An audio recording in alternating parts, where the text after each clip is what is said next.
नमस्कार. गोष्ट तिचीमध्ये सगळ्यांचं स्वागत. आज आहे पहिला श्रावणी शुक्रवार. आपल्या लेकरूवाळ्या मैत्रिणीला खूप खूप शुभेच्छा.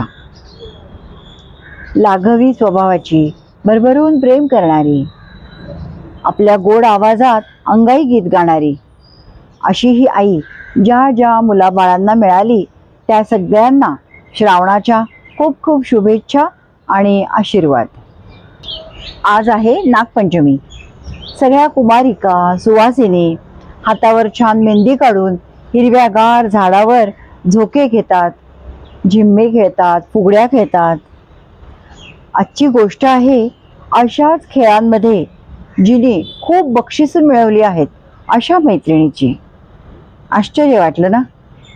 चला तर मग भेटूया एका सायकलपटूला, सूर्यनमस्कारपटूला, समाजसेविकेला आणि सान्वी ग्रुपच्या संचालिकेला संगीता शेवडेला. ऐकूया गोष्ट तिची.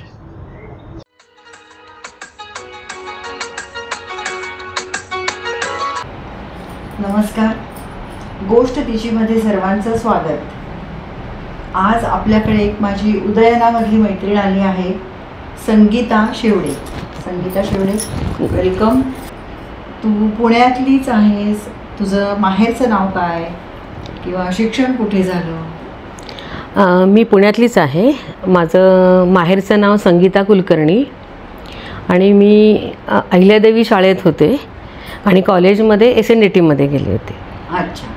आणि कशात केलं मग ग्रॅज्युएशन वगैरे? मी कॉमर्समध्ये. शिक्षणानंतर नोकरी वगैरे केली? शिक्षणानंतर नोकरी प्रायव्हेट करत होते, पण नंतर लग्न झाल्यानंतर गृहिणीच होते मी. अच्छा, बरं. आणि मग पुण्यातच तुझं सासर आहे. घरी कोण कोण होतं मग तुमच्या? माझं लग्न झालं तेव्हा सासरे, आजे सासरे आणि मिस्टर असे होतो आम्ही. मला सासूबाई नुकत्याच गेल्या होत्या, त्यामुळे घरात बाई माणूस असं कुणी नव्हतं, म्हणून मग मी नोकरी न करता पूर्ण वेळ गृहिणीचंच काम केलं. अच्छा, बरं. एक एक ग्रुप्स तुझे मी ऐकलेत, मोठे मोठे तयार केलेत वगैरे, तर तिकडे कशी काय वेळीस? मला स्वतःला लग्नाच्या आधी डान्स वगैरे करायला आवडायचा. मी थोडं भरतनाट्यम पण शिकलेले होते आणि मग ती आवड मला स्वस्थ बसून देत नव्हती, म्हणून मी आमच्याच सोसायटीतल्या काही बायकांना घेऊन, आमच्या सोसायटीतच राहणारी एक जी डान्सरच आहे प्रोफेशनल, तर तिला कोरिओग्राफ करून आम्ही फक्त दर नवरात्रामध्ये गरबा सुरू केला. तर तो उपक्रम आमचा बरेच वर्ष नवरात्रात चालू होता आणि त्यात नुसताच गरबा न करता आम्ही जोगवा, गोंधळ असं सादरीकरण करत असू आणि ते 2 मंदिर, पद्मावती मंदिर आणि रमांबिका मंदिर, ह्याच्यामध्ये सादर करत असू. सगळ्या तुमच्या कॉलनीमधल्याच बायका होत्या? कॉलनीमधल्याच बायका होत्या. किती वर्ष केलं तरी? अजूनही चालू आहे ते. अरे बापरे. कधी केले? आम्ही 96 साली सुरू केलं ते आणि अजूनही ते चालू आहे. अरे बापरे, 25-28 वर्ष जवळ चालू आहे. कौतुक आहे. एवढी वर्ष करणं म्हणजे खरंच ग्रेट.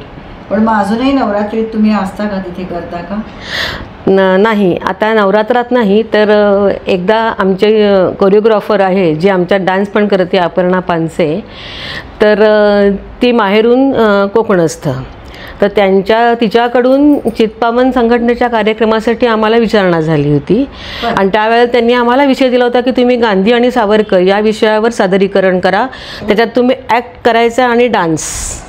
मग त्या थीमवरती अपर्णा पानसेनी आमचा डान्स वगैरे सगळं बसून आम्ही तो 1 तासाचा कार्यक्रम टिळक स्मारक मंदिरात सादर केला आणि त्यावेळेला प्रमुख पाहुणे म्हणून शरद पोंक्षे आलेले होते. त्यांच्यासमोर केला. आणि मग नंतर असं लक्षात आलं की हाच कार्यक्रम आपण गणपती उत्सवात जर आपल्या सोसायटीतल्या लोकांना दाखवला तर जास्त छान होईल. मग तशी अध्यक्षांना आमच्या विचारून आम्ही तो कार्यक्रम सादर केला. मग तेव्हा ते सगळे म्हणले तुम्ही दरवर्षीच का नाही असं करत? छान. मग आम्ही पण तो विचार केला की मंदिरात करताना थोड्या मर्यादा येतात गाण्यांना वगैरे किंवा ह्याला, तर मंदिरातलं नवरात्रातलं बंद केलं आणि आम्ही फक्त गणपती उत्सवामध्ये आमच्या सोसायटीमध्ये एक विषय घेऊन जवळपास 1.5-2 तास कार्यक्रम अजूनसुद्धा सादर करतो. बापरे, खरंच छान आहे. एवढे सगळ्या जणी जमवतायत, येत आहेत, करतायत. प्रॅक्टिसला पण कारण वेळ लागत असतो. हो. म्हणजे तुला एकंदर नाच आणि त्याच्याशी सगळ्या गोष्टींची आवड दिसते. हो. तर तू हे जे आता तुम्ही तिचा साज बघून तुम्हाला थोडंसं कुठेतरी कळलं असेलच की ही आज एवढ्या श्रावणाच्या शुक्रवारी सुद्धा कशी काय छान तयार होऊन आली आहे. तर आपण जाणून घेऊया, ती मंगळागौरीचे खेळ अतिशय सुंदर करते आणि तीच नाही तर तिचा अख्खा ग्रुप छान करतो. तर तुमचा जो ग्रुप आहे तो कसा काय सुरू झाला किंवा कशी काय वळलीस इकडे? लहानपणापासून आम्ही वाड्यात वाड्यात वाढलो. तेव्हा लग्न झालेल्या मुलीची म्हणजे त्यात मावशी असो, आत्या असो, वाड्यातली कुणी असो, रात्रभर मंगळागौर जागवणे हे आपल्या सगळ्यांनाच होतं आणि ती आवड होती आणि ते खेळ पण मला भरपूर येत होते. फक्त त्याची प्रॉपर गाणी, पूर्ण गाणी असं माहिती नव्हतं. तर आमच्या उदयनाथ मधलीच मेधा वाळवेकर आणि मी, आम्हाला दोघींना याची विशेष हौस होती. तर ती म्हणली होती की आपण प्रॉपर खेळ शिकून घेऊ आणि आपण कार्यक्रमात जाऊयात. त्याप्रमाणे आम्ही 2009 साली मंजिरी भागवत म्हणून आहेत कोथरूडला, डहाणूकर कॉलनीमध्ये, त्यांच्याकडे आम्ही शिकलो आणि पहिले 2 वर्ष त्यांच्याकडेच कार्यक्रम केले त्यांच्याबरोबर मंगळागौरीचे. आणि 11 साली आम्ही आमचा स्वतःचा इंद्राणी ग्रुप म्हणून एक वेगळा ग्रुप तयार केला.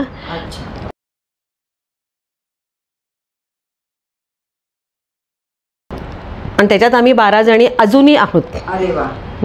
मला अजून एक गोष्ट तिची जाणवते, म्हणजे ती जो ग्रुप सुरू करते किंवा ज्याला जॉईन होते तो ती कित्येक वर्ष धरून ठेवलेला आहे तिने.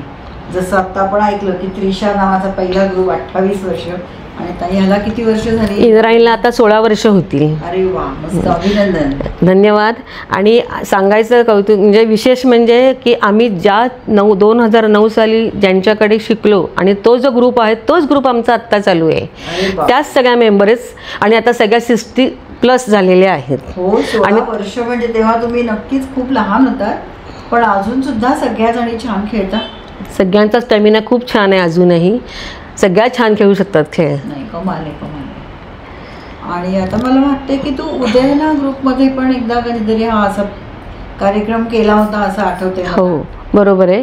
जेव्हा आमचं हे सुरू झालं, मंगळागौरीचे ग्रुप सुरू झाला, आम्ही खेळ खेळायला लागलो, त्यावेळेला उदयनामधल्याच आमच्या संचालिका कल्पना देशपांडे त्यांनी आम्हाला दोघींना सांगितलं की या श्रावणामध्ये तुम्ही आपल्या उदयनातल्या मैत्रिणींना घेऊन खेळ करायचे आहेत, तर त्यासाठी कार्यक्रम करायचा आहे आणि मग त्यासाठी तुम्हाला आधी जी काय तयारी करायची त्यांना घेऊन ती तुम्ही करायची. तर त्याप्रमाणे आम्ही त्यांच्याकडनं त्यांना जसे झेपतील, जसे येतील, काही त्यांना दुखापत होऊ नये, पुढे त्यांना त्याचा त्रास व्हायला नको, अशाप्रमाणे शिकवून आम्ही तो त्या वर्षीच्या श्रावणामध्ये सगळा पूर्ण कार्यक्रम सादर केला आणि त्या मैत्रिणींना पण खूप आनंद मिळाला. खुश झाल्या.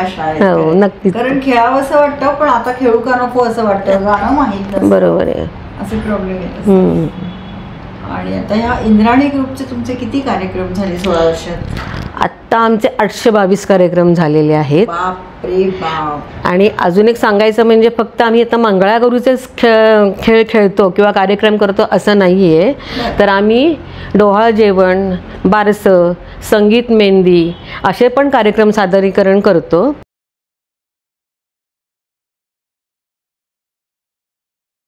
त्यासाठी आम्हाला मुद्दामून प्रेक्षकांकडूनच रिक्वायरमेंट आली होती की तुम्ही असे का नाही कार्यक्रम करत, म्हणून आम्ही 12 सालापासून हे कार्यक्रम सुरू केलेले आहेत. आणि त्याचबरोबर आपल्या मराठी भाषेतले जे प्रकार आहेत गीतांचे, तर ते सगळे घेऊन आम्ही गंध मराठी मातीचा असा एक कार्यक्रम वेगळा बसवला. त्याच्यामध्ये भूपाळीपासून भैरवीपर्यंत सगळे आपले मराठी ह्याचे महाराष्ट्रातले लोकधारांवर आधारित कार्यक्रम सादर करतो. आणि त्यासाठी आम्हाला 2018मध्ये उज्जैनला बोलवणं आलेलं होतं. बापरे, म्हणजे महाराष्ट्राबाहेर पण यांची भरारी झालेली. हो, बाहेर कुठे कुठे गेला? आम्ही उज्जैन, गोवा आणि पूर्ण महाराष्ट्र बहुतेक पिंजून काढलेला आहे. त्याच्यामध्ये सोलापूर, उस्मानाबाद, बार्शी, पंढरपूर, सांगली, सातारा, कोल्हापूर, नाशिक. बापरे बाप, लिस्ट मोठी आहे भरपूर. मुंबई झालं असेल? मुंबईतली बरीच ठिकाणं झाली. आणि तुमचं मुंबईत दूरदर्शनवर किंवा असं कुठेतरी पण? हो हो, काय झालं होतं की झी मराठीने त्यावेळेला मंगळागौरीच्या स्पर्धांचं म्हणजे आयोजन केलं होतं आणि त्यात त्यांच्या पुणे विभागात पण होत्या आणि मुंबई विभागात पण स्पर्धा होणार होत्या. तर त्या पुणे विभागामध्ये पिंपरी चिंचवड आणि पुण्यामध्ये आमच्या ग्रुपनी भाग घेतला होता. बरं. आणि त्यावेळेला परीक्षक म्हणून त्यावेळेच्या सिरियलमधल्या होणारं सुनं मी त्या घरची मधल्या 6 सासवांपैकी 3 सासवा आल्या होत्या अरे परीक्षक वा. म्हणून. छान. आणि त्यावेळेला आमच्या ग्रुपला प्रथम क्रमांक मिळाला होता. Great great, congratulation. धन्यवाद. मस्त मस्त. मला वाटतं तुमची अजून पण कुठे कुठे स्पर्धा हो, झाल्या असतील. त्याच्यानंतर आम्ही दैनिक प्रभात, नंतर मुक्ता महिला मंच वगैरे अशा ज्या होत्या त्यांच्यामध्ये त्यांच्या स्पर्धेत भाग घेऊन त्याच्यात पण आम्हाला बक्षिसं मिळवलेली आहेत. एक जस्ट उत्सुकता म्हणून विचारते, आता हे झी मराठीमध्ये तुमचं झालं स्पर्धा, पहिलं बक्षीस मिळालं, काय बक्षीस असतं? आम्हाला त्यावेळेला 10,000 रुपये आमच्या ग्रुपला त्यावेळेला. हो, बापरे. 12 वर्ष होऊन गेली त्या गोष्टीला. मला सहज उत्सुकता होती कारण माहिती नसतं हे अवॉर्ड मध्ये काय देतात ऍक्च्युली. प्रत्येकीला सर्टिफिकेट आणि एक मोठी ट्रॉफी मिळाली होती. मस्त, छान छान. तुमचे जे हे भूपाळी आणि काय त्याचं नाव सांगितलं? गंध मराठी मातीचा. गंध मराठी मातीचा, किंवा तुमचं डोहाळ जेवण, बारसं, हे जे करता ना त्याची गाणी वगैरे कोण सेट करतं मग?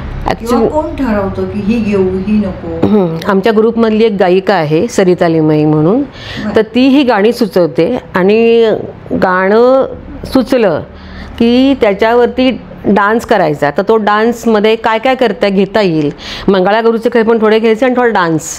तर या डान्ससाठी आम्ही माझ्या व्यतिरिक्त सुचेता आडकर म्हणून आमच्या ग्रुपमध्ये आहे, तर ती म्हणजे प्रोफेशनल डान्सर आहेच आहे, तिचे क्लासेस पण आहेत भरतनाट्यमचे वगैरे. तर तिची मदत आम्हाला खूप झाली त्याच्यामध्ये. ती आहेच तुमच्या इंद्राणी? हो हो, ती आमच्या इंद्राणी ग्रुपमध्ये आहे. आणि आम्ही मग थोडं आम्ही असं थोडी गाणी सरिता लिमई यांनी असं करून आम्ही सगळ्यांनी तो कार्यक्रम बसवले. म्हणजे तुम्हीच सगळ्याजणी मिळून ते सगळं ठरवलं? हो हो हो. आणि मग वर्षभर हे कार्यक्रम चालू असतील? हे कार्यक्रम वर्षभर चालू असतात. डोहाळ जेवण मंगळागौरीला फक्त आता श्रावणाचंच हे आहे. हो. आता श्रावणात तुमचं काय आहे? सगळे बुक झाले, 4 मंगळवार बुक झालेले आहेत. झाला तो पण तुमचं झालाय, पूर्ण कार्यक्रम झाले. 4 कार्यक्रम केले त्यावेळेला आम्ही. आणि आता यंदाच्या वर्षीचे श्रावणातलं वैशिष्ट्य म्हणजे यावेळेला 5वा मंगळवार पण आलेला आहे. त्या दिवशी सकाळी 7ला अमावस्या संपती, सोमवारी लागलेली. त्यामुळे त्यांना म्हणजे त्याची सुद्धा आम्हाला खूप ठिकाणी विचारणा झालेली आणि त्या दिवशी पण कार्यक्रम आमचे होणार आहेत. बरं, म्हणजे यावेळेस जोरदार आहे. मला कौतुक वाटतं, म्हणजे ह्या मंगळवारी 2 नाही, म्हणजे सकाळी 1 संध्याकाळी 1 हे तुमचे असतातच, पण 3-3, 4-4 पण एका दिवशी कार्यक्रम करतात. कसे काय झेपतात सगळ्या? आता तू म्हटली साधारण 60च्या ऑर्डरवर आहेत, 50 ते 65 असतात आमचा आता एज ग्रुप आहे. हा, पण मग कसं काय ताकद कशी राहते किंवा दमत नाही का? नाही, काय होतं, वर्षभर आम्ही आमचं स्वतःचं असं वैयक्तिक असा व्यायाम, वैयक्तिक फिटनेस आम्ही ठेवतच असतो. आणि मग श्रावण महिना सुरू व्हायच्या आधी महिनाभर आम्ही आमची प्रॅक्टिस करतो ग्रुपची सगळ्या, की त्यामुळे स्टॅमिना वाढतो. हो, कारण मला तर ही अवघड, म्हणजे 4-4 वेळा खेळणं म्हणजे खूपच अवघड गोष्ट वाटते. आणि आमची पहिल्या ज्या कार्यक्रमाला जी एनर्जी असते तीच रात्री शेवटच्या कार्यक्रमापर्यंत टिकते. नाही, खरंच कौतुक आहे. आणि आता तुम्ही ह्या टप्प्यावर पण खेळताय. 16 वर्षापूर्वीची गोष्ट, एक वेळ ठीक आहे, लहान होतो आपण 10-15 वर्षांनी, आणि तेव्हाच्या काळात विशेषतः 10-12 वर्षापूर्वीच्या ह्याच्यात तुम्ही जेव्हा खेळायला बाहेर पडायचात, तर घरचं स्वयंपाक पाणी हे ते कसं काय मॅनेज व्हायचं? ते आता म्हणलीस तू, त्याच्यामध्ये मला घरच्यांचं एक कौतुक किंवा त्यांचे आभारच मानायचे या निमित्ताने मानतीये मी.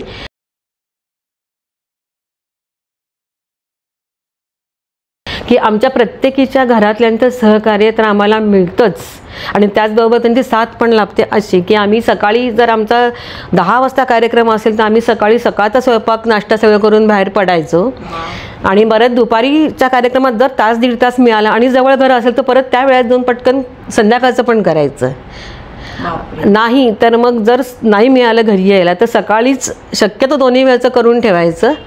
आणि जशी मुलं मोठी झाली किंवा आता काही सुना आलेल्या आहेत, त्यामुळे जबाबदारी कमी झालेली आहे, तर तेवढं ते आता मॅनेज करू शकतात तसं. पण त्यावेळेला मात्र सगळ्या जणी अगदी सगळं घरातलं करून आधी 2 दिवस त्याची तयारी करून भाज्या निवडणं, चिरणं, ब्रेकफास्टला काय करायचं याचं सगळं ठरवणं, आणि मग ते सगळं करून परत एवढा उत्साहाने खेळायला यायचं. नाही, खरं म्हणतात ना, बायका ह्या गुड मॅनेजमेंट स्किल असलेल्या असतात. कुठेही न शिकता त्यांना इतकी मॅनेजमेंट आलेली असते. तू आता म्हणली ना की आधी 2 दिवस सगळ्या भाज्या आणून चिरून किंवा काय प्लॅनिंग, सगळं काय करूया काय नको. आणि मला नेहमी असं वाटतं की तुम्ही एवढं खेळता, म्हणजे तुम्ही आता क्लिपमध्ये आणि फोटोत बघायलाच त्यांचे खेळ कधी कधी बघताना आम्हाला जसं दडपण येतं की ते बटाटे वडा, साबुदाणा वडा वगैरे किंवा होडी नावाचा प्रकार कसं एकमेकींचं वजन पेलवतं, शक्यच नाही असं वाटतंय. काय जादू चालली आहे ते गाठोडं म्हणजे तर बघत असंच वाटतं की अरे. तर ते तुम्ही कसं काय तुम्हाला प्रॅक्टिस पेलवता? हां, नाही ते कसं झालेलं आहे की आता इतके 16 वर्ष करतोय आम्ही, त्यामुळे एकमेकींचं जमून बॉन्डिंग जमलेलं आहे.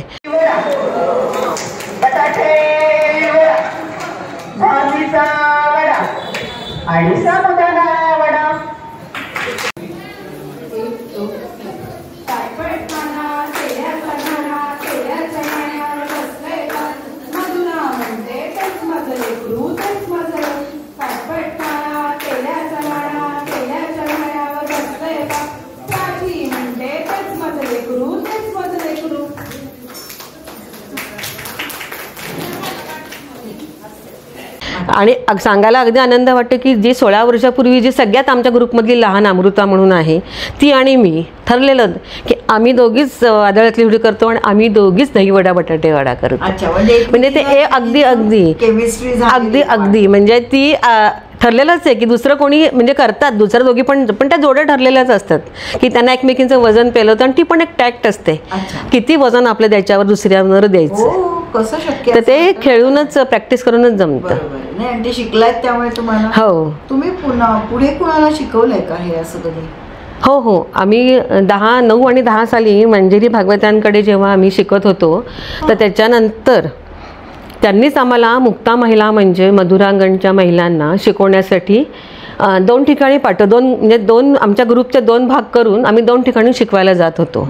तुम्ही नवीन होतात तेव्हा खरं? हो, पण तरी आम्हाला सगळे खेळ येत होते त्यांच्याबरोबर खेळून, त्यामुळे त्या म्हटल्या मी नाही स्वतः येणार पण माझ्या मुलींना पाठवते. तर आम्ही 4 जणी परिणय मंगल सिंहगड रोडला जायचो आणि 4 जणी हॅपी कॉलनीतल्या राहायच्या हॉलमध्ये आणि त्यावेळेला ती दोन्हीकडे संख्या 35-35 40-40 बायका असायच्या. तर आम्ही सलग 3 वर्ष आम्ही हे शिकवलेलं आहे. एवढ्या बायका तयार केल्या आणि ग्रुप तयार केला. आणि मग हे शिकवायला किती दिवस जायचं? महिनाभर शिकवायला लागायचं. कारण केवढे खेळ आहेत आणि एवढ्या 35 आणि जरी त्या वयाने लहान होत्या त्यावेळेला बायका, मुली नुकतीच लग्न झालेल्या किंवा लग्न न झालेल्या सुद्धा येत होत्या, पण तरीसुद्धा प्रत्येकीचे आधी आम्ही 4 दिवस मानेचे व्यायाम, हाताचे व्यायाम, पायाचे व्यायाम आणि कमरेचे व्यायाम हे करून ठेवून मगच हळूहळू सुरुवात एकदम खेळायला सुरुवात अजून सुद्धा शिकवत नाही. बरोबर आहे, कारण तेवढी फ्लेक्झिबिलिटी वाढते म्हणून वॉर्मअप करतात तसं. बरोबर आहे. हां, तुमचं एरवी काय रुटीन असतं?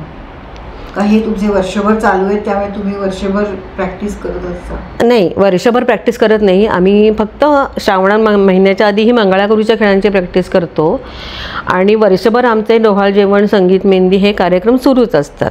अच्छा. आणि मी आता असं ऐकलंय की तुम्ही पुढच्या जनरेशनला पण हे शिकवायचा प्रयत्न करताय, म्हणजे त्यांच्यासारखाच एक ग्रुप त्यांनी तयार केला आहे. बरोबर आहे की एक सबस्टिट्यूट अजून असावा किंवा मला वाटतं भरपूर मागणी आहे म्हणून तुम्ही तो केला असावा.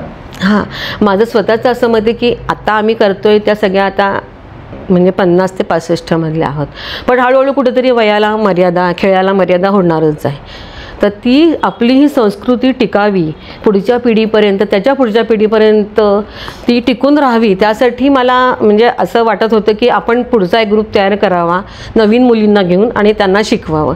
त्याप्रमाणे मी गेल्याच वर्षी सान्वी नावाचा ग्रुप तयार केलेला आहे आणि त्यात माझी स्वतःची सून, तिची बहीण आणि आमच्या सोसायटीतल्या काही बायका, मुली अशा सगळ्यांना घेऊन केलेला आहे तो ग्रुप. पण त्या नोकरी, त्यांचे जॉब सांभाळून आम्ही हो, त्यांना पण ती आवड आहे. गेल्या वर्षी नवीन होता, जरा थोड्या बिस्कत होत्या, पण आता यावर्षी परत प्रॅक्टिस सुरू केली. त्यांना आता खूप आवडते, स्वतःहून त्या अगदी आता प्रॅक्टिस कधी सुरू करायची, आमचं हे कसं आहे असं सगळं त्या आपणहून म्हणतात. त्यामुळे मला तर खूप आनंद होते की हा आता आणखीन असाच पुढे चालू राहील. त्यांचे पण आता हे 4-5 मंगळवार त्यांचे बुक झालेले. अरे वा, अभिनंदन तुमचं, जोरदार आहे खरंच. आणि कधी योग आला तर नक्कीच बघा. इंद्राणी काय किंवा सान्वी काय अतिशय छान खेळतात. मागच्या वर्षी पण मी सान्वी ग्रुपचं बघितलं आहे. तरुण पिढी असून सुद्धा सगळे खेळ त्या छान शिकले आहेत आणि छान सादर करतात. यांच्या बाबतीत तर काही बोलायलाच नको आपल्याला.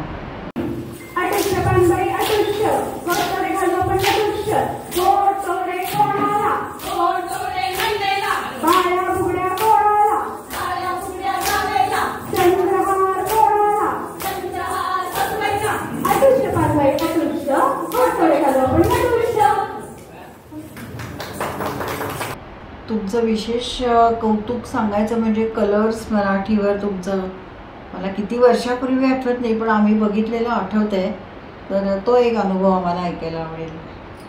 तो आम्हाला पण खूप छान अनुभव होता. त्यावेळेला कलर्स मराठीवर नवरा असावा तर असा ही सिरियल चालू होती. तर त्याच्यामध्ये हर्षदा खानविलकर या ज्या अभिनेत्री आहेत तर त्या स्पर्धा घेत होत्या 2-2 ग्रुपमधल्या असे.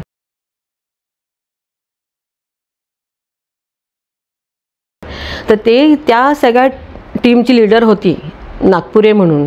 तर त्यांनी मला फोन केला होता की तुम्ही तुमचा ग्रुप असं करू शकेल का आमच्या एपिसोडसाठी. अच्छा.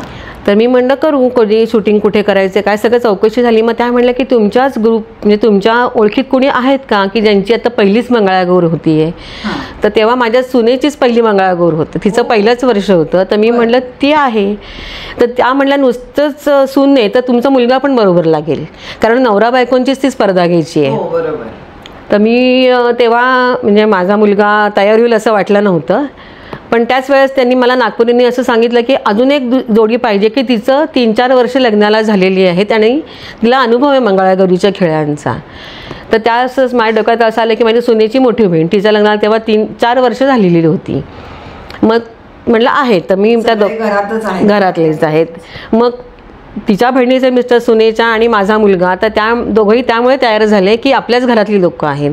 आणि त्यावेळेला मग आम्ही तो कार्यक्रम केला. आमच्या ग्रुपने आधी खेळ दाखवले आणि मग त्यामध्ये त्यांचा कार्यक्रम झाला, नंतर शेवटी आमचे खेळ, अशा तो कार्यक्रम संपला. आणि त्यावेळेला माझ्या मुलाला आणि सुनेलाच बक्षीस मिळालं पहिलं होतं. आणि तो खूप छान अनुभव होता तो आमचा. मागच्या वर्षीच मला वाटतं गणपतीमध्ये तुमचा पुणे फेस्टिवलला पण एक कार्यक्रम झाला होता, म्हणजे तो मंगळागौरीशी हे नव्हता, माऊली नावाचं तुम्ही सादरीकरण. हो बरोबर आहे. तर ते काय होतं? हां, तर सांगते मी की पुण्यामध्ये बरेच मंगळागौरीचे ग्रुप आहेत आणि त्यांतल्या बहुतेक सगळ्या मैत्रिणी आहेत माझ्या. तर त्यातल्या दोघींचे मला फोन आले होते की यंदाच्या पुणे फेस्टिवलमध्ये करुणा पाटील म्हणून एक जण आहेत त्या संयोजिका आहेत. तर त्यांची अशी इच्छा आहे की आपला एक मंगळागौरीचा ग्रुप आहेत तर त्यांच्या 20-25 बायकांचा डान्स बसवावा पुणे फेस्टिवलमध्ये, त्याचं सादरीकरण करायचं. त्यांनी कोरिओग्राफर वगैरे सगळं ठरवून ठेवलेली होती. पण असं झालं की तो कार्यक्रम होता त्या दिवशी नेमकी गौरी जेवणाचा दिवस होता. त्यामुळे आमच्या इंद्राणी ग्रुपमधली फक्त एकच येऊ शकली आणि सान्वी ग्रुपमधली एक, हां, आणि सान्वी ग्रुपमधली एक आणि बाकीच्या अशा म्हणून 24 जणींचा आमचा तो डान्स बसवला होता माऊली. आणि त्याचं सादरीकरण पुणे फेस्टिवलमध्ये झालेलं होतं. तो अतिशय सुंदर अनुभव होता, कारण त्यावेळेला आमच्यासमोर नृत्यामध्ये मास्टर असलेली अभिनेत्री हेमा मालिनी होती. क्या बात है. हेमा मालिनी सोबत आम्ही डान्स केला आमचा आणि त्यांनी अक्षरशः म्हणजे कौतुक केलं आमच्या ग्रुपचं. हो ना. खूपच छान. आणि आपल्याला यूट्यूब किंवा ह्याच्यावर बघायला मिळेल मला वाटतं ती क्लिप. माऊली अजय अतुल त्यांच्या गाण्यावरच होतं. हो, अतिशय सुंदर बसवलं होतं. कोरिओग्राफी पण फार छान होती त्याची. आणि हेमा मालिनींसमोर करायला मिळणं म्हणजे तर काय अगदी छानच. खूपच छान. गंमत अशी आहे, आपण आता बघितलं की ती सान्वी ग्रुपची संचालिका आहे, इंद्राणी ग्रुपची ती खेळणारी आहे छान मंगळागौरीचे खेळ. नुसते मंगळागौरीचे नाही, अजून काय काय खेळते हे सगळं ऐकायला छान वाटतंय. पण ह्याच्या एकदम अजून वेगळीच बाजू आहे तिची, ती आता आपण ऐकूया. की मला सांग, हे सगळं चालू असताना तू जे भाजपच्या प्रभाग क्रमांक 13ची महिला अध्यक्ष आहेस, हे कसं काय एवढं पद वगैरे मिळालं तुला आणि कशी काय इथपर्यंत पोचलीस? मला समाजसेवेची फार आवड आहेच आहे. आणि माझी आई, मी लहान असताना तेव्हा जनता पक्ष होता आपला नुसता, तर त्याचं काम करायची आणि तिच्याबरोबर मी निवडणुकीच्या काळामध्ये तिच्याबरोबर काम केलेलं आहे. त्यामुळे त्याची मला आवड होतीच. आणि नंतर लग्नानंतर मुलं लहान असताना वगैरे तसं काही फार असं बाहेर वेळ देता येत नव्हता. मग नंतर जशी मुलं मोठी व्हायला तसं मी हळूहळू सोसायटीमध्ये काम करू लागले, सोसायटीचे प्रॉब्लेम सोडवायला लागले. आणि मग माझं असं लक्षात आलं की त्यासाठी आपल्याला नगरसेवक, पदाधिकारी, क्षेत्रीय कार्यालयातले ह्यांच्याशी ओळख असावी लागते. त्यांच्या थ्रू गेलं की काम होतं. म्हणून मग मी भाजपचे नगरसेवक वगैरे यांच्याबरोबर काम करू लागले, त्यांच्या मिटिंग्सला जाऊ लागले. आणि मग त्यांनी मला मग त्याचं बघूनच म्हणजे हळूहळू मग यावर्षी त्यांनी मला प्रभाग 13चे महिला आघाडीचं अध्यक्षपद दिलेलं आहे. खूपच छान, एकदम पुन्हा अभिनंदन तुझं. धन्यवाद.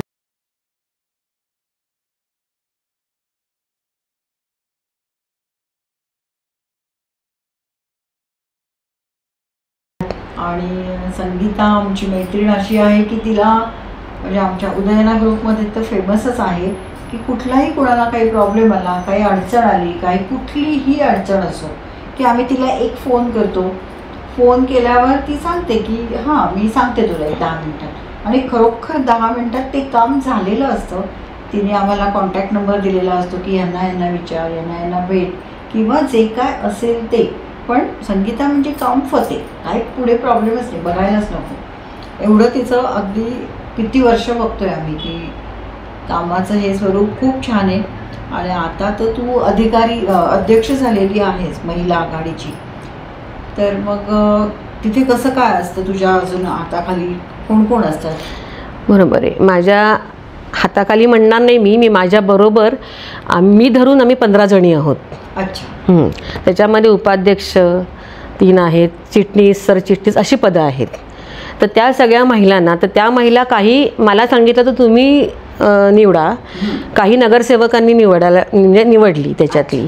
तर आत्ता मी मग माझी उदयनामधलीच एक मैत्रीण रुक्मिणी ताम्हाणे, तिला मी घेतलं माझ्याबरोबर काम करायला.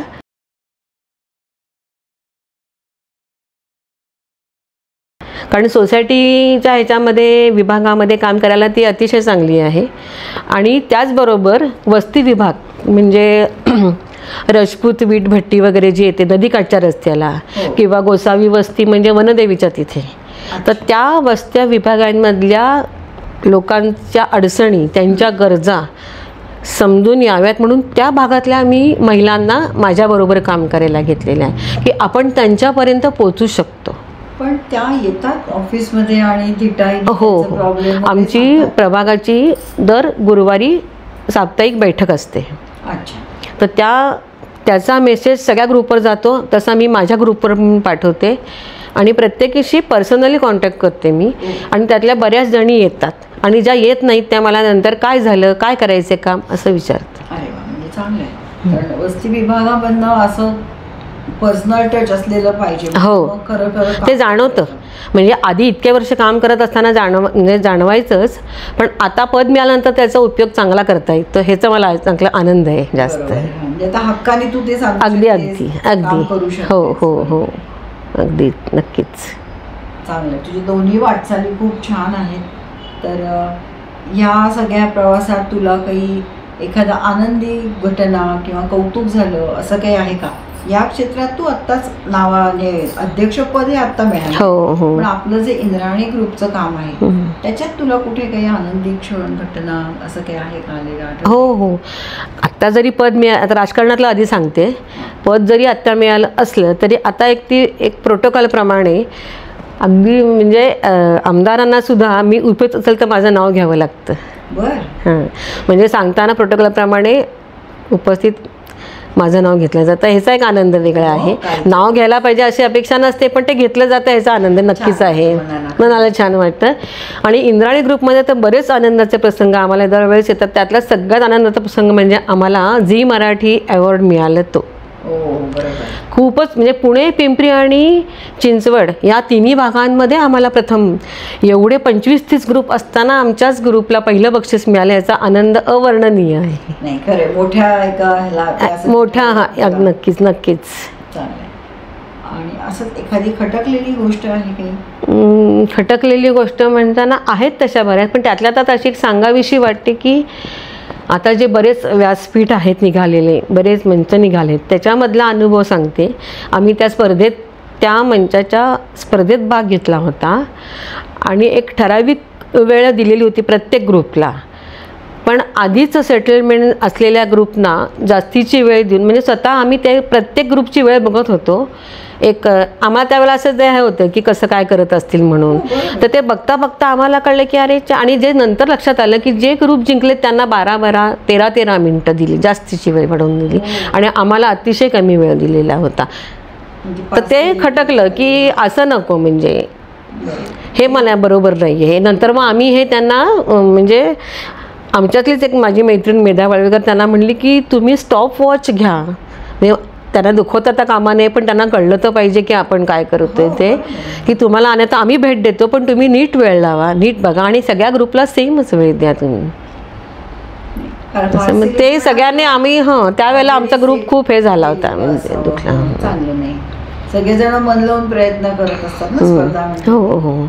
आणि अजून एक ह्याच्यातलं सांगायचं आनंदाची गोष्ट म्हणजे की आम्ही काही काही कार्यक्रम असे विना मोबदला केलेले आहेत, की जसे की मातोश्री वृद्धाश्रम. तर त्या आजा की त्यांचे त्यावेळेस 60-70च्या पुढे, मग त्यांना लहानपणी खेळलेले खेळ खेळायला आवडत होते. तर त्यांना पण आम्ही जाऊन आधी महिनाभर शिकवले. हो. आणि त्यांनीच ठरवलं होतं की या दिवशी आपण ह्या सगळ्या आजांचा आणि तुमचा कार्यक्रम करायचा. आणि त्यावेळेस त्यांनी तो सादर केला. त्याचा खूप आम्हाला आनंद झाला आणि आम्ही म्हणजे आनंदाश्रू म्हणतात ते त्यावेळेस आले आम्हाला, आणि त्यांना तो आनंद मिळाला ह्याचा जास्त आम्हाला आनंद वाटला. आणि अजून एक म्हणजे बालकल्याण संस्था जी आहे ती विशेष मुलांची शाळा आहे. तर तिथे पण आम्हाला तिथल्या अपर्णा पानसे संचालिका मुख्याध्यापिका त्यांनी सांगितलं तुम्ही येऊन शिकू शकाल का. ते औंधला आणि बरंच लांब होतं. तर त्यातल्या आम्ही 3-4 जणी जाऊन त्यांना आम्ही आठवड्यातले 4 दिवस जाऊन शिकून आलो त्याचा. तर तो एक आनंद वेगळा झाला. अशा लोकांसाठी नक्कीच मनाला जास्त हो तो आनंद देणारा ठरला अगदीच. आता ह्या पुढच्या जनरेशनला तू काय सल्ला देशील? पुढच्या जनरेशननी आता आम्ही जे हे काम करतोय मंगळागौरीची संस्कृती आपली टिकवतोय ती तर पुढे टिकून ठेवावीच. हाच वारसा माझ्या सुनेनी, तिच्या मुलीनी किंवा मुलीच्या मुलीला किंवा प्रत्येकीच्या सिनी आपला चालू ठेवावा अशी खूप इच्छा आहे. ठेवावाच तो. छान आहे, कारण बाकीचे हळूहळू कमी होत चाललेत आणि हा आपला संस्कृती जी आहे मंगळागौरीचे खेळ ही इतकी आवडती आहे. प्रांतात परप्रांतात सगळ्यांना अगदी आपुलकीने बघतात आणि त्यांचा तो नऊवारी साडी नेसलेल्यांबरोबर फोटो काढायचे असतात सगळ्यांना कार्यक्रमात. बरोबर आहे. त्याचंही खूप अप्रूप असतं.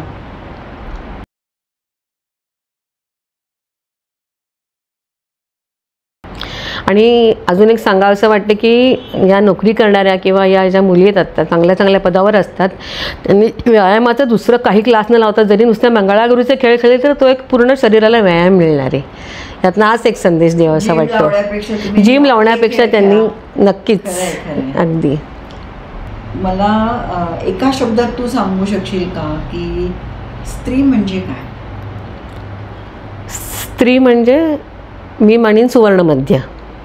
बर, म्हणजे आत्ताच्या ह्या जीवनशैलीचा का संसारिक प्रापंचिक असं काही? प्रापंचिक, संसारिक, आर्थिक किंवा कौटुंबिक घरा म्हणजे कौटुंबिक सगळ्याच बाबतीमध्ये स्त्रीनी सुवर्ण मध्य गाठला तरच कुटुंब टिकतं.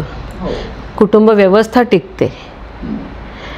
त्यामुळे मला ते असं वाटतं की स्त्री म्हणजे सुवर्णमध्य. आणि अजून एक सांगते की ही जी ऑफिसची ह्याची कारणं न सांगता जर तुम्ही संस्कृती पुढे चालू ठेवली तर मी असं म्हणेन की आवड असेल तर सवड मिळेल. अरे वा, छान छान. आवड असेल तर सवड मिळेल, इतकं छान वाक्य आहे तिचं हे. कारण मनात असेल इच्छा तर आपण बरोबर वेळ काढत असतो, हे अगदी खरी गोष्ट आहे. तू गोष्ट तिची मध्ये एवढ्या तुझ्या बिझी शेड्यूलमधनं आलीस आणि आम्हाला मुलाखत दिलीस त्याच्याबद्दल खूप खूप धन्यवाद. अशाच प्रेरणादायी गोष्टी ऐकण्यासाठी बघत रहा गोष्ट तिची.